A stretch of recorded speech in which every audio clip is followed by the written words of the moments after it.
এই গরমের ছটপটানি মনটা শুধুই বলে শরবত শরবত, কি তাই তো? আপনাদেরও নিশ্চয়ই ইচ্ছা করছে শরবত খেতে। আজকে হচ্ছে রবিবার, সকালবেলা ঘুম থেকে উঠে সমস্ত কাজকর্ম সেরে নিয়ে ভাবলাম যে আজকে আর চা নয়, এত গরমে চা খাওয়াটা ঠিক হবে না। তো আমার হাজব্যান্ড বললো যে বেল আছে, চলো বেলের শরবত করা যাক।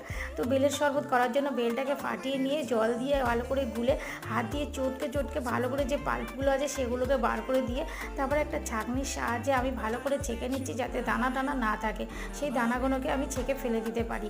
তো তারপরে দানাগুলোকে ভালো করে ছেঁকে ফেলে নিয়ে একটা বাটির মধ্যে 3 চামচ মতন দই নিয়ে নিয়েছি। এটা আমার ঘরে পাতা দই ছিল, খুবই টেস্টি হয়েছিল। তার মধ্যে জল দিয়ে ভালো করে ফাটিয়ে নিয়ে দইয়ের ঘোলটা ঢেলে দিলাম। এতে দিতে হবে একটুখানি বিট নুন, আর দিতে হবে চাট মশলা, আর দিতে হবে 1 চামচ মতন চিনি।